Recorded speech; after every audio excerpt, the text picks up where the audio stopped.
হযরতে ওমরের কথা মনে পড়ে যায় বারবার, যিনি মদিনায় বসে গোটা পৃথিবীর নেতৃত্ব দিছেন।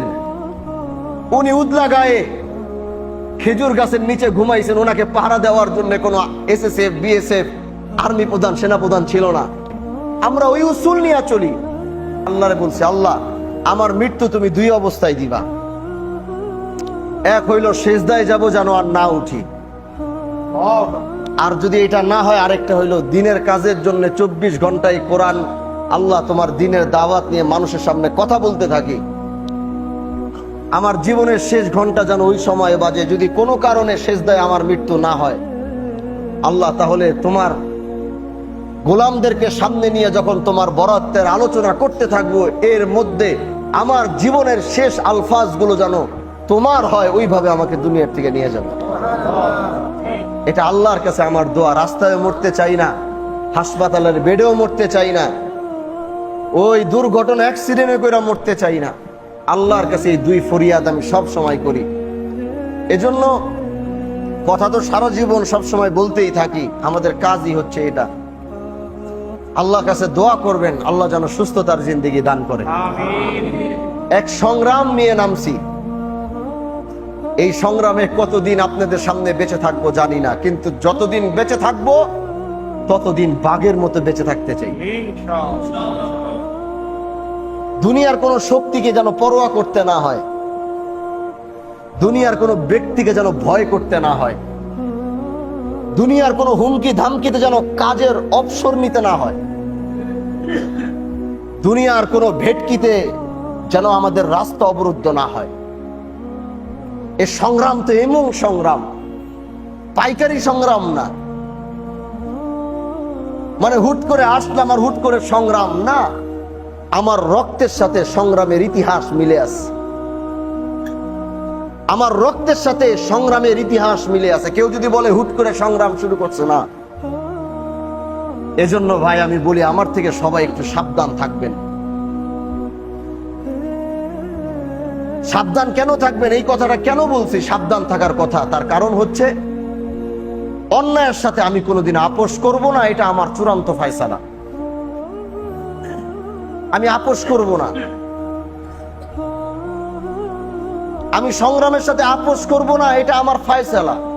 আমি এটার চুক্তি আবার করার জন্য আমি আল্লাহর কাছে দোয়া করতেছি, আল্লাহ তুমি আমার শীঘ্র আবার তোমার ঘর বাইতুল্লাহ সফর করার তৌফিক দাও। আমি এই গত 1-1.5 বছর যাবত আল্লাহর ঘরে যাইতে পারি নাই, আল্লাহ হয়তো ডাক দেয় নাই, কবুল করে নাই। আমি আল্লাহর কাছে এখন দোয়াটা একটু বাড়াইছি যে আমারে আরেকবার তুমি একটু হাজিরা দেওয়ার তৌফিক দাও। আমি বাইতুল্লাহর সামনে, কাবার সামনে দাঁড়ায়া আবার আরেকবার শপথ করব, যে শপথের মধ্যে আমার এই কথাও থাকবে, দুনিয়ার কোনো লোভ লালসা, দুনিয়ার কোনো সিংহাসন আর দুনিয়ার ক্ষমতা, আল্লাহ তোমার সামনে শপথ করে যাইতেছি, কেউ আমাকে কিনতে পারবে না। আর অন্যায় রে আওয়াজ তুমি ছাড়া আল্লাহ দুনিয়ার কেউ আমাকে যেন বন্ধ করাইতে না পারে, সেই হিম্মত তুমি আমাকে দিবা। এই শপথনামা পাঠ করার জন্য আবার বাইতুল্লাহ যাব, আল্লাহর কাছ থেকে সরাসরি সাহায্য নেওয়ার জন্য বাইতুল্লাহ যাব, যে আমার এখন দুনিয়ার সব মানুষের এক কথা, আপনার সিকিউরিটি বাড়াইতে হবে। সবার এক কথা, আপনার সিকিউরিটি বাড়াইতে হবে। যেই ফোন দেয়, এই ফোন দেয়, আত্মীয় স্বজন সবাই ফোন দেয়, হুজুর যাদের পিছনে আপনি লড়তেছেন এগুলো গাঞ্জটি, এগুলো আপনার মূল্যায়ন বুঝবে না। দুনিয়ার কথা চিন্তা করলে স্বাভাবিক সেই সিকিউরিটি প্রয়োজন হয়, কিন্তু তারপরেও আমার ওই হযরতে ওমরের কথা মনে পড়ে যায় বারবার, যিনি মদিনায় বসে গোটা পৃথিবীর নেতৃত্ব দিছেন।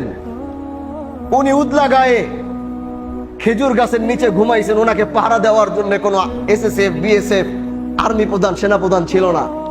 আমরা ওই উসুল নিয়ে চলি, কিন্তু আল্লাহ পাকের কাছে যাবার উদ্দেশ্য হচ্ছে, বাইতুল্লাহ যাওয়ার উদ্দেশ্য তো সরাসরি আল্লাহর মাদাত নিয়ে দুনিয়াতে চলবো।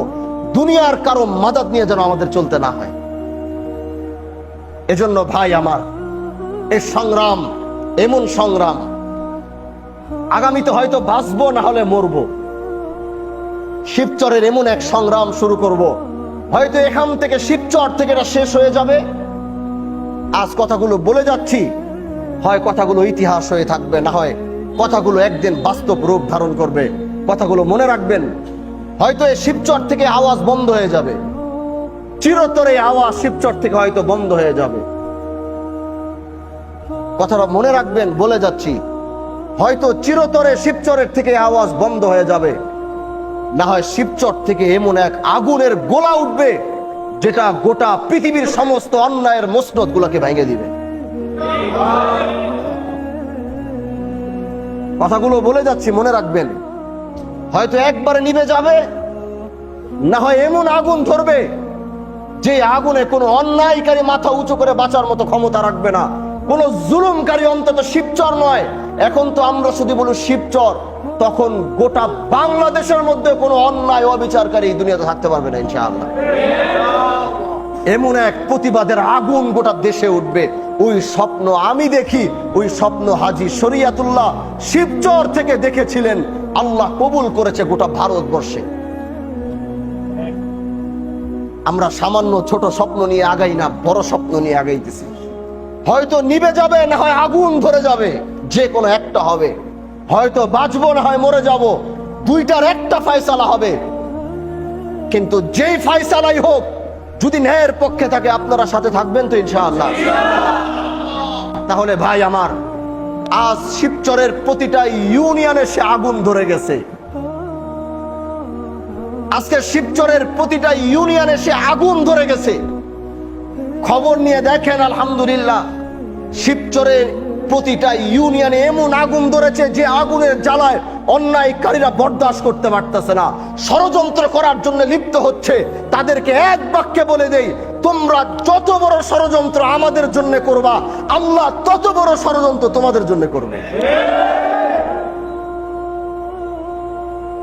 আল্লাহ তোমাদের জন্য যে রাস্তা বের করবে, তোমরা যে গর্ত আমাদের জন্য খুঁজবা, আল্লাহ তোমাদেরকে সেই গর্তের ভিতরে ফালাবে।